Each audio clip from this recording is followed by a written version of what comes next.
나의 생명 드리니 주여 받아주시고 나의 사는 날 동안 끊임없이 주 사랑 찬양하게 하소서.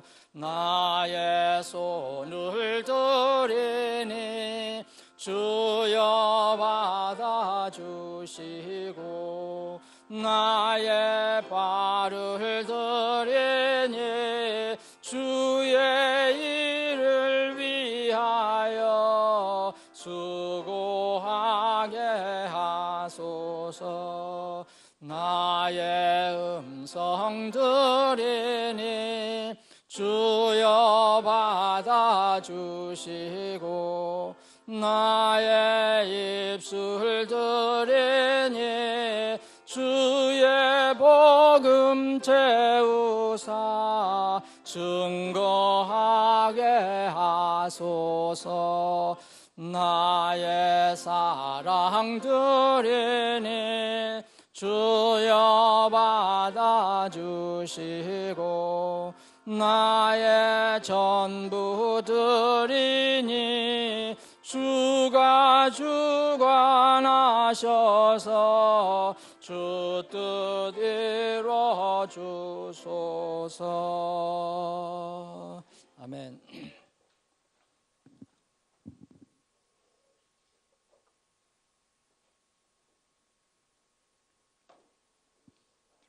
아침에 왜 이렇게 물이 많이 먹히는지 모르겠네요. 오늘 좀 덥나요? 오늘은 이제 오늘부터 다시 새로운 주제로 공부를 합니다.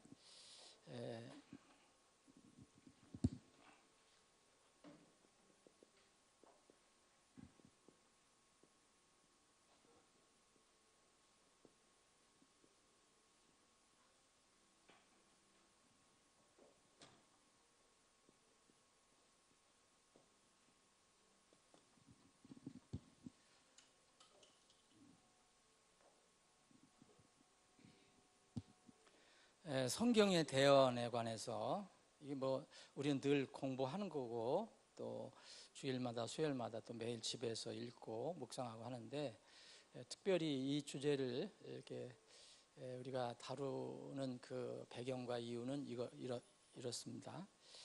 이 하나님 말씀은 창세기 1장 1절부터 요한계시록 22장 21절까지 다 하나님께서 우리에게 주신 그 영감으로 주신 하나님 안전한 말씀인데 특별히 우리가 대언이나 예언이라는 그런 이름으로 말씀을 살펴볼 때는 좀 다른 의미를 가지고 있을 수 있어요. 그래서 특별히 이제 우리가 마지막 때를 지금 살고 있다고 하는데 그러면은 성경 말씀에는 대언이라고 하는 것, 하나님 말씀에는 다양한 내용들이 들어있는데 특히 마지막 때에 아직 이루어지지 않은 것에 관한 말씀이 많이 포함되어 있습니다. 그래서 기왕에 이루어진 것 그리고 또 그냥 평범하게 어떤 진리나 교훈을 선포하시는 것 이렇게 많이 있는데 특히 이제 대언, 예언이라는 그 말씀 안에는 앞으로 이루어질 것 아직 이루어지지 않은 것들에 대한 의미가 많이 들어있어요. 그래서 이런 것들을 앞으로 어떻게 읽을 것인가 이제까지도 읽어왔지만 이 마지막 때에 여러 가지 그 이루어져 가는 것들이 있는데 이런 것들을 성경을 통해서 어떻게 이해를 할 것인가 할 때 성경의 그 예언을 이렇게 바라보고 접근하는 그런 방법과 태도들이 똑같지가 않습니다.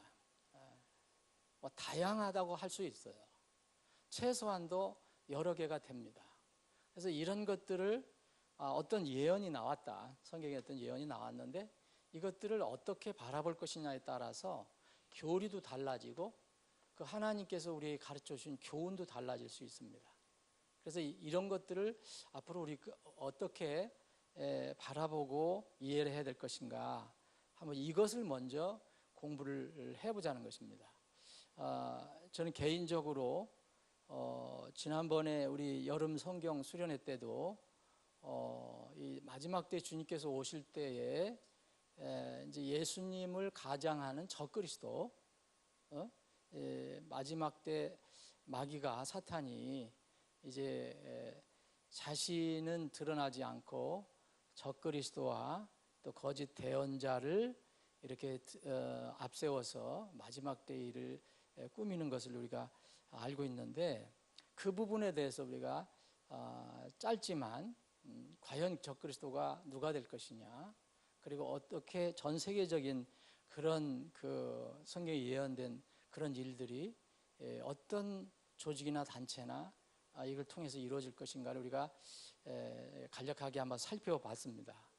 이런 것들을 좀 종합을 해갖고 앞으로 저는 아직도 좀 그런 이제 자신이 없는데, 자신이 없다는 건 뭐냐면 제가 더 공부를 해야 되겠다, 더 기도를 해야 되겠다 하는 것인데, 요한계시록 같은 것은 저도 평범하게 여러분들이 뭐 있는 자료를 가지고 여러분들 공부할 수 있어요. 요한계시록 다 강의하잖아요.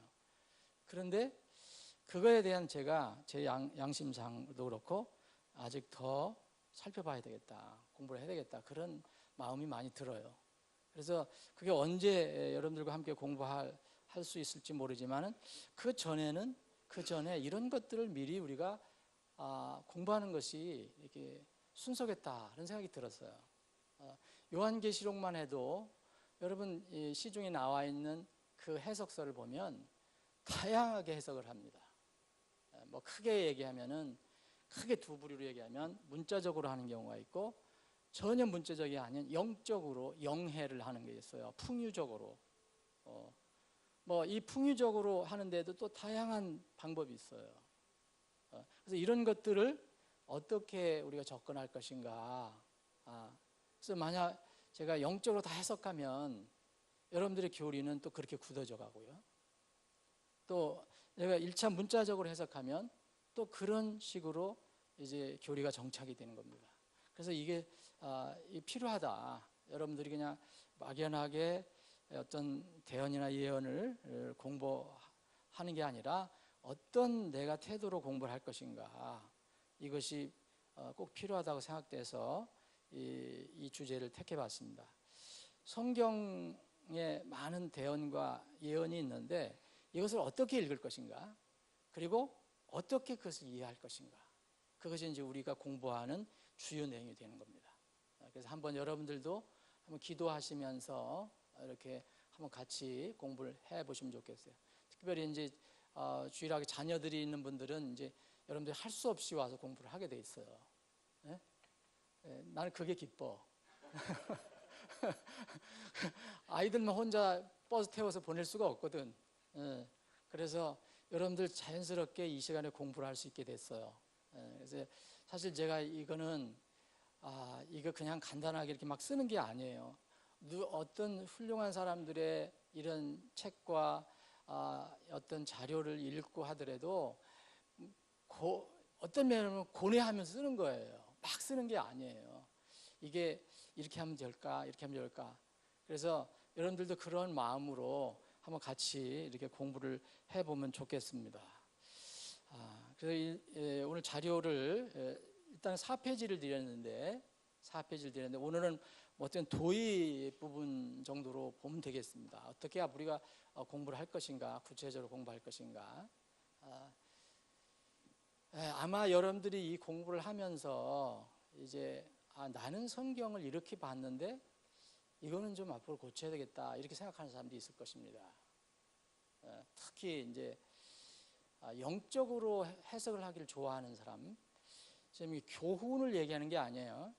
제가 이제 설교를 하면서 거기서 많은 것을 교훈을 받잖아요.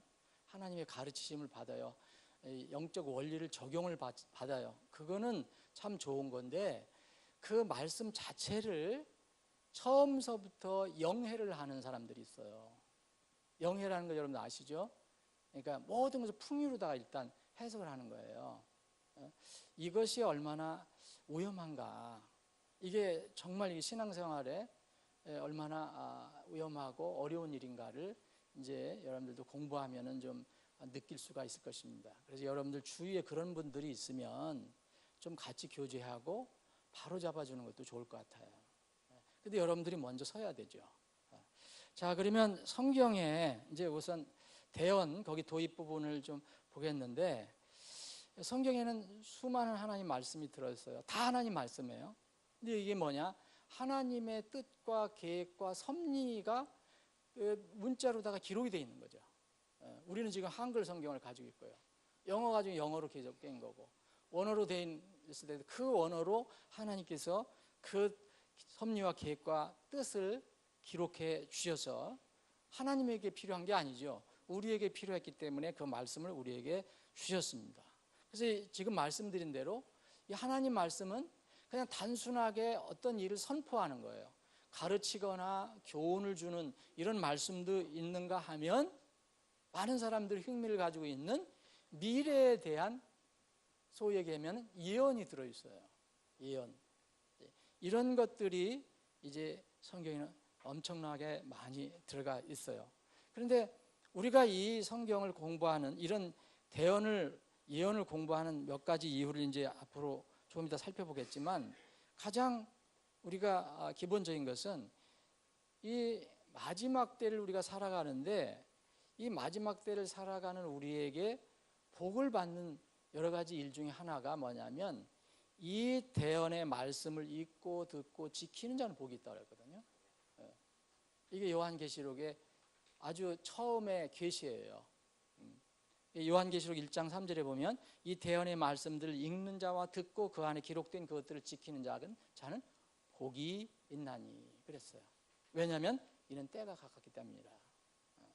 그리고 계시록 1장 앞에 부분에 하고 또 마지막 뒤에 부분에도, 마지막 장이 22장이잖아요. 그 마무리하면서도 보라 내가 속히 오리니 이 책의 대언의 말씀을 지키는 자는 복이 있느니라 그랬어요. 그래서 우리가 하나님께서 우리에게 알려주신 이 말씀, 대언, 예언이 뭔가 이것을 읽고 알고 지키는 자가 복이 있다는데 모르면 안 되잖아요. 모르면. 그래서 이것을 공부할 필요가 있는 것입니다. 말씀드린 대로 이 방법은 다양합니다. 어떻게 접근할 것이냐, 특히 예언을 어떻게 접근할 것이냐. 자, 그래 그리스도인이 우리가 하나님의 자녀가 이제 성경의 그 대언을 공부하는 몇 가지 이유가 있어요. 이제 9가지로 이렇게 나눠봤는데, 이 자료는 제가 창의를 한 게 아니고, 창의하려고 그러면 뭐 한 몇 달 걸려야 되겠죠. 이제 좋은 자료를 가지고, 여러 가지 자료를 가지고 이렇게 제가 충분히 검토하고 제가 보기에 합당하다 그런 것들을 여러분들과 함께 나누는 겁니다. 이 자료는 특별히 우리가 지원하고 있는 선교사님 데이비드 클라우드 박사 그 자료를 제가 많이 이렇게 사용했습니다. 성경의 대언은 그럼 뭐냐? 왜 우리가 성경을 공부해야 되느냐? 대언을 공부해야 되냐? 이건 하나님께서 우리에게 주셨기 때문에, 하나님의 계시이기 때문에 우리가 공부를 합니다. 신명기 29장 29절 한번 대표적으로 다 찾아볼 수 없어요. 시간이 너무, 아침 시간은 너무 부족하니까. 신명기 29장 29절은 대언을 공부할 때, 예언을 공부할 때 필요한 구절 중에 하나입니다. 신명기 29장 29절 여러분 기억하시면 좋겠습니다. 자, 29장 29절은 뭐냐면 은밀한 일들, 이것을 영어로 보면 secret things이라고 해서 비밀스러운 일들이라고 해요. 이제 은밀한 일로 번역을 했거든요. 은밀한 일들은 주 우리 하나님께 속하거니와 계시된 그 일, 우리가 모르는 게 너무 많아요. 근데 하나님께서 우리에게 알려주신단 말이에요. 계시해 줬단 말이에요. 계시. 이게 드러내 주셨다는 거예요. 드러내 주셨다. 영어로는 리빌이라면은 이렇게 숨겨져 있던 것을 이렇게 드러내 준다는 거 아니에요. 이렇게 덮었던 것을 이렇게 열어준다는 거죠. 계시된 그 일들은 영원토록 우리와 우리 자손들에게 속하나니. 자, 우리가 하나님을 다 몰라요. 비밀스러운 게 너무 많아요. 그런데 우리를 위해서 계시해 주시는 일들이 있다는 거예요. 이거는 우리에게 영원히 속했다. 그래서 이거 이렇게 하신 목적은 우리가 이 율법의 모든 말씀을 행하게 하려 하심이라. 이것을 알아야지 행하잖아요. 그래서 이 계시록에 보면 또 지키는 자는 복이 있도다 그렇게 얘기하신 거예요. 하나님의 뜻과 계획, 섭리를 따라서 갈 때 복이 있다는 거예요. 그래서 성경의 대언은 하나님의 계시기 때문에, 알려주신 거기 때문에 그렇게 한다. 거기에 아모스 3장 7절은 대언자에게는 반드시 하나님께서 알려주신다 그런 얘기고요. 그 미가가 아니라 마가입니다. 마태복음입니다. 마태복음 미스프린트입니다. 미로 된 거 마태로 고치십시오. 자, 두 번째는 성경의 대언은, 그러면 이 하나님의 말씀은 어떻게 될 것이냐? 왜 우리가 공부를 해야 되느냐? 우리가 몰라도, 우리가 믿지 않아도 성경의 그 대언은 반드시 이루어지기 때문에 알아야 된다는 거예요. 반드시 이루어지는 것, 반드시 성취가 돼요. 여러분들이 안 믿어도, 무시해도 그 일은 여러분 앞에서 이루어질 거거든요. 성취될 거거든요. 그래서 대언을 공부하는 거예요. 그래서 마태복음 5장 18절, 24장 35절은 뭘 얘기합니까? 이 하나님의 말씀, 그 율법으로 표현된 이 말씀은 그 하늘과 땅이 없어지기 전에는 율법에서 1.1획도 결코 없어지지 아니하고 마침내 다 성취되리라. 성취되리라. 하늘과 땅은 없어지나 하나님 말씀은 없어지지 아니하리라. 이게 그 하나님의 선언이거든요. 그러니까 우리가 무시하든 믿지 않든 상관없이 그것은 우리 앞에서 이루어질 거거든요. 그러면 알고 따르는 것이 복이 된다는 거죠. 그래서 하나님 말씀은 절대 신뢰할 수 있다 이렇게 얘기해요. 사람 말하는 거는 이제 어떤 때는 쉽게 무너지기도 하고 또 약속했다가도 이렇게 우리가 못 지킬 때도 있지만 하나님 말씀은 절대 신뢰할 수 있다. 사람의 생각으로 한 게 아니다라고 이제 그 베드로서 1장 19절 21절도 그렇고. 자, 근데 세 번째는 바로 아까 말씀드린 이 대언은 그 자체가 하나님 복이기 때문이에요. 우리가 많은 복을, 하나님께서 말씀하신 복을 놓치는 것 중에 하나가 바로 이 대언을 우리가 무시하기 때문이죠. 대언을. 거기서 복을 얻을 수 있는 게 있는데 우리는 그것을 놓쳐요. 자, 네 번째는 우리는 거듭난 그리스도인이라면 이 성경의 대언은 필수예요. 왜냐하면 잘하는데 정말 이게 꼭 필수물이거든요. 자, 우리가 거듭나요. 누구한테 말씀을 듣거나 어떻게 하든 간에 이제 들어서 구원을 받게 되는데, 그럼 구원받고 나면은 이 성경은 구원에 관해 얘기하는 부분보다 구원 이후의 삶이 훨씬 많아요. 이 페이지 수 포션으로 말해도 복음, 순수한 복음을 얘기하는 것보다도 순수한 복음을 넘어서 그 다음에 구원받은 사람이 어떻게 하나님을 따라가야 하는가, 어떻게 자라야 하는가가 훨씬 많은 분량이 있어요. 그러면 어떻게 자라야 됩니까? 그것은 이건 필수예요. 하나님의 말씀이 없으면 안 되거든요. 그 디모데후서 3장 16절 17절, 베드로전서 2장 2절도 바로 이제 정말 순수한 하나님의 말씀의 젖을 먹고 자란다 그랬거든요. 베드로전서 2장 2절에 이 자람에 반드시 필요하다. 이게 디모데후서 3장 16절 17절에 보면 이제 우리가 완전한 하나님 사람으로 세워지게 하려고 이 말씀을 이제 공부를 한다 그랬는데, 여기에서 완전함은, 퍼펙션은 예수님 같은 상태를 얘기하는 게 아닙니다. 우리는 자라서 성장하고 성숙하는 것을 성경에서는 우리한테 완전함으로 이야기하는 거예요. 완전하다. 그래서 바울 사도가 내가 완전하다, 복음을 통해서 완전하다, 이것은 이게 완전히 죄 없고 허물 없고 불법이 없는 예수님의 상태가 아니라, 하나님 상태가 아니라 이렇게 하나님 은혜 가운데 성장하는, 그리고 성숙함을 말하는 그런 용어다. 그렇게 이해를 하시면 좋겠습니다. 다섯 번째는 성경의 대언을 공부하는 것은 여러분들이 안 해도 되는데 이것은 주님의 명령이기 때문이에요. 하라는 명령이 있어요. 누가복음 16장 여러분들 잘 아시죠? 그 거지 나사라와 부자 이야기. 근데 다 죽었죠? 다 죽었습니다. 그런데 운명이 갈라지죠. 부자는 어디가 있어요? 뜨거운 불 지옥에 가 있어요. 영원히 꺼지지 않는 불 속에 고통스럽게 고통을 받고 있어요.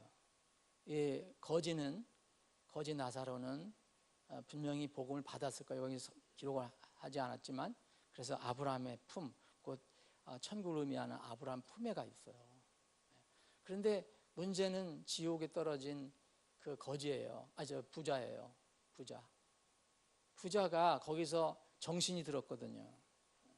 살아있을 때는 정신을 못 차리고 있다가 죽고 나서 지옥에 떨어지니까 정신이 들었어요.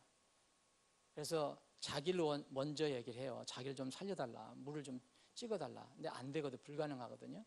그랬더니 정신이 들어서 이제 생각난 게 뭐냐면, 그럼 내가 거기 살아있을 때 내가 믿지 않았는데 이제 내 형제 5이 있다.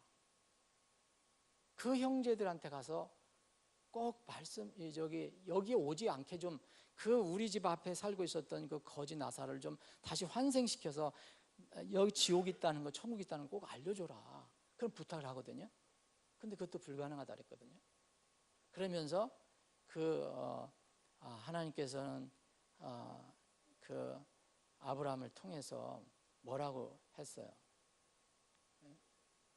그 모세에 가서 말을 들으라 그랬거든요.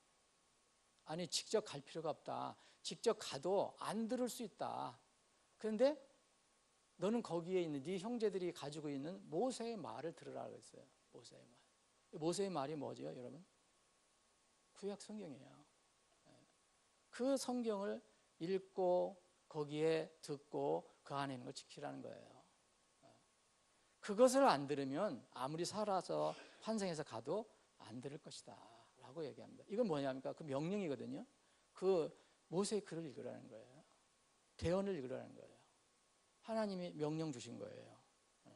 이게 그래서 우리는 우리의 명령이고 주님의 명령이고 우리의 책임입니다. 요한복음 5장 39절에 보면 성경 기록을 탐구하라 그랬잖아요. 성경 기록을 탐구하라. 대언입니다. 성경 기록을 탐구하라. 너희가 그것들 안에서 영원한 생명을 얻는 줄로 생각하나니 그랬잖아요. 어디서 영원한 생명을 얻습니까? 그래서 명령입니다. 이거는. 그렇기 때문에 우리가 대언을 공부합니다. 대언은 또 6번째 보면 우리가 이것을 공부하면 이 세상에서는 사실 소망 걸 게 없어요. 여러분 한 주 동안 어떻게 사셨는지 모르지만 여러분 세상 뉴스 들어보면 과연 소망이 있느냐. 그래도 그 가운데 우리가 기쁨으로 살아가는 것은 정말 놀라운 거죠. 이 복음이 없고 영원한 소망이 없으면 이건 거의 불가능하다고 봐요. 그게 없으면 저는 거의 미칠 것 같다는 생각이 들더라고요. 세상 사람들이 많이 미치는 이유가 다 있어요. 돈 많은 사람 미치고 높은 자리에 있는 사람들이 미치는 거 있잖아요. 요새 보면 제정신이 아닌 사람들. 그 정말 조금 어떠한 이성을 가지고 세상 돌아가는 걸 보면 미치지 않을 수가 없겠어요. 그런데 우리는 이 하나님의 말씀 대언이 있기 때문에 소망 없는 세상에서 우리는 소망을 누린다 그랬어요. 소망이 있다. 희망이 있다. 그리고 기쁨이 있다 그랬어요. 또 위로를 받는다 그랬어요. 여러분 왜 우리가 휴거를 기다립니까? 휴거 너무 놀랍잖아요. 그걸 데살로니가 교회에 가장 가난하고 핍박받는 그런 성도들에게 데살로니가 4장 말씀을 주시면서 바울을 통해서 또 마무리한 게 있어요. 이 여러 말로 서로 위로하라 그랬어요. 무슨 말로? 이 휴거에 관한 그 앞으로 너희들 앞에 벌어질 그것이 너희들한테 분명히 일어날 것이니까 이 말씀으로 서로 위로하라 그랬거든요. 말씀을 통해서 우리가 위로를 받을 수 있잖아요. 그래서요. 그게 이제 이루어질 것이기 때문에 그래서 위로를 받죠. 그리고 또 우리가 고통을 받고 세상 살이 힘들잖아요. 정말 어떤 말로 하면은 정말 이 철로역정에 나오는 크리스찬이 지고 가는 무거운 그런 신앙의 삶이에요. 물론 죄짐은 십자가 밑에 다 스스로 다 이제 사라져 버렸잖아. 그런데 여전히 그 인생길을 그 천국에 입성할 때까지는 그 과정에서 얼마나 많은 고통이 있어요. 고난이 있어요. 그래서 이런 것을 어떻게 이길 수 있느냐? 인내할 수 있다는 거죠. 인내. 얼마든지 인내를 하면서 갈 수 있는 거예요. 목표가 있기 때문에, 소망이 있기 때문에. 그리고 같은 고린도전서 15장에 보면 이 똑같은 부활, 이 부활, 여기서는 부활을 중심으로 했지만 휴거를 얘기하는 거잖아요. 자, 눈 깜짝할 사이에 우리가 변화될 것이다.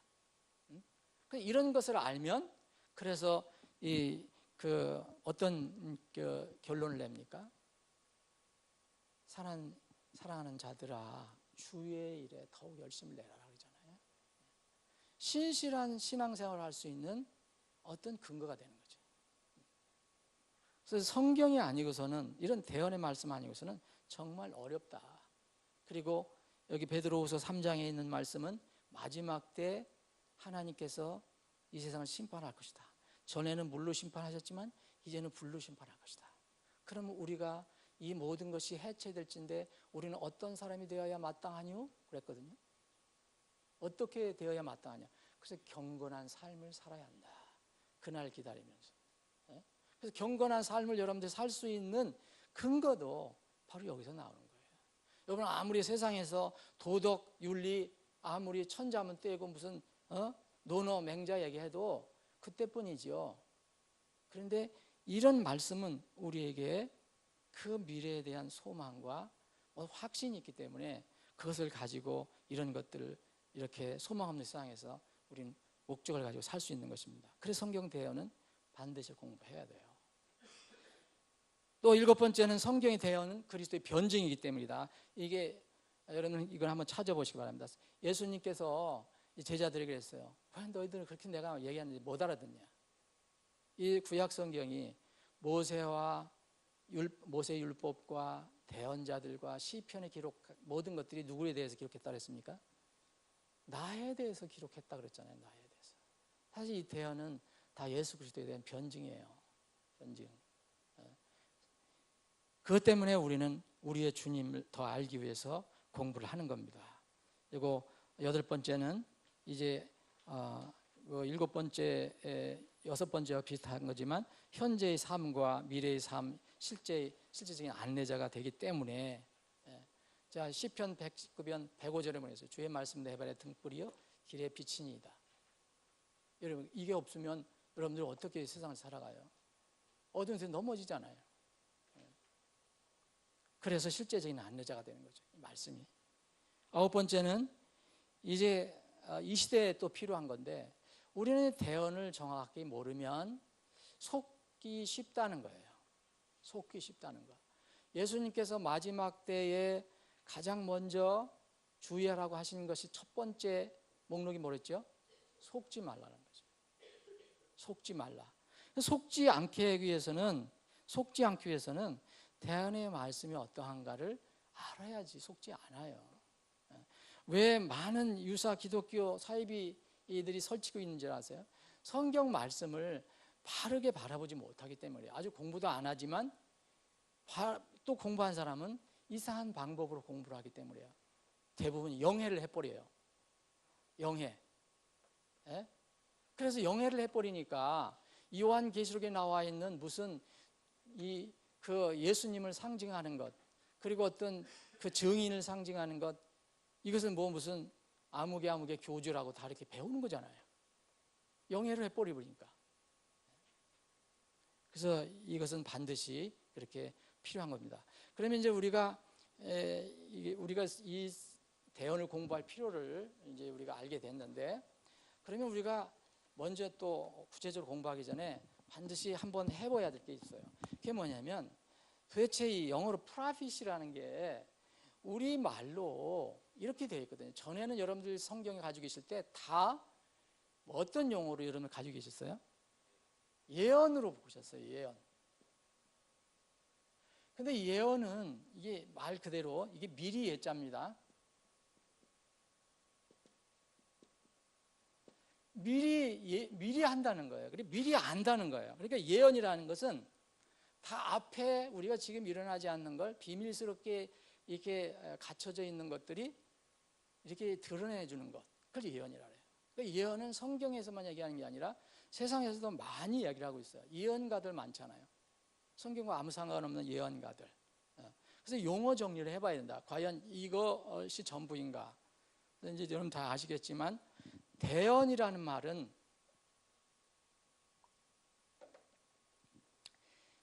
킹제임 성경이 한국에 들어오면서 용어 정리를 하다 보니까 사실 나온 거예요. 옛날부터 우리나라에도 대언이라는 말이 있었어요.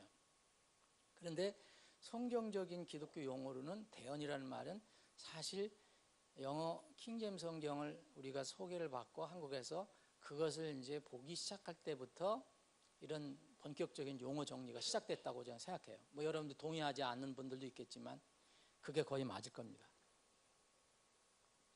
대언이라는 것은 대신할 대자를 써요. 그 말씀은 똑같아요. 그래서 여러분 그 대언 용어 정의를 우리가 잘 생각해야 된다는 거죠. 자, 그 대언이라는 말은 대신 말을 전하는 거예요. 그럼 대신이라면 그 말의 주체가 되시는 분이 있어요. 그 입에서 우리는 하나님 입에서 나오는 모든 말씀으로 살죠.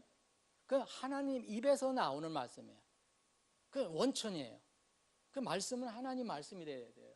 그런데 누군가 대신 이것을 전한다는 뜻으로 대언이에요. 이게 영어로는 프라핏이라는 것은 이 두 가지 의미가 다 들어가 있어요. 근데 우리는 이게 단어가 다르거든요. 그래서 이게 참 번역하기가 어려운 거예요. 그래서 우리는 이 말이 더 많이 있으니까 이제 대언을 했는데, 이 예언이라고 하면은 일부는 맞지만 일부는 안 맞는 게 뭐냐면, 예언이 아닌 거, 미리 앞으로 이루어질 일들을 얘기하는 게 아니고 그냥 단순하게 하나님 말씀이 선포되는 게 있어요. 진리를 말씀하죠. 그건 예언이라고 할 수가 없는 거죠. 그렇죠? 이미 어떤 진리를 선포하는 건데, 그래서 대언이라는 말을 많이 쓰기 시작했는데, 이 대언이라는 말도 이제 여기 안에 우리가 이제 사용할 때는 예언이라는 말이 들어있다라고 생각을 하시면은 좋을 것 같아요. 근데 원래는 대언이라는 말은 그런 말이에요. 남이 한 것을 또 누가 남이 해준 것을 얘기하는 거예요. 이 대언이라는 말은 우리 역사적으로도 있었거든요. 대언이라는 말이. 제가 찾아보니까 고려시대에 밀직사라는 그런 관청이 있었는데, 그 왕의 말을 이렇게 출납하는, 왕의 말을 이렇게 전하고 거둬들이고 하는 그런 일, 그리고 뭐 궁을 이렇게 하나님 왕이 거하는 궁전을 호위하고 하는 여러 가지 일을 하는 관청이 있었어요. 요새 같은 우리나라가 무슨 부 같은 게 있었어요. 이 관청에서 이 승지라고 하는 사람이 있었는데, 이 사람은 바로 이런 일을 하는 거예요. 왕 이런 말을 하잖아요. 그러면 이 말을 선포해요, 어디 가서. 그래서 이거를 나중에 우리나라의 역사에도 이 승지를 대언으로 고쳤어요. 벼슬 이름을. 그래서 그런데 우리 성경에서는 무슨 말씀이냐? 하나님의 위탁을 받은 사람이 하나님의 말씀을 직간접적으로 듣고, 하나님을 직접 듣든지 간접적으로 듣든지, 또 아니면 뭐 꿈과 무엇을 환상을 계시를 받든지 해서 그것을 다른 사람들에게 대신 전하는 것, 이게 대언이에요. 그래서 우리는 전에는 예언자 그랬는데 요새는 대언자를 부르잖아요. 예언자라는 말도 일부는 맞아요. 왜냐하면 미래를 얘기하는 경우도 있으니까.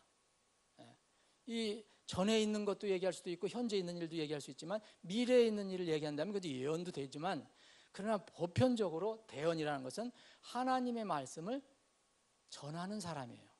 그래서 그게 프라핏이에요. 프라핏. 이게 이제 지금 이 시대의 대언자는 바로 여러분들과 저희가 될 수 있는 거예요. 하나님 말씀을 받은 사람이 우리 명령, 땅의 끝까지 이르러 복음을 나의 증인들이라고 그랬잖아요. 그 대언을 할 수 있는 거죠. 대언.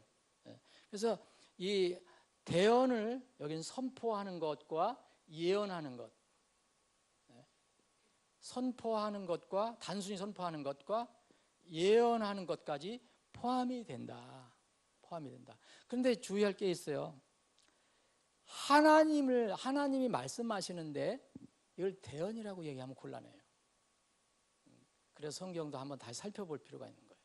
모든 걸 다 대언으로 했다면 하나님이 말씀하시는 건 대언이 아니죠? 하나님이 누굴 대신해서 얘기해요? 대언이라는 것은 하나님이 세운 사람, 그 대언자들이 말하는 걸 얘기하죠. 그래서 하나님 직접 말씀하시는 건 대언이라고 얘기하면 안 됩니다. 그걸 말씀하셨다든지 혹시 예언하셨다는 말도 맞는 경우도 있어요. 미래를 예언하셨다면.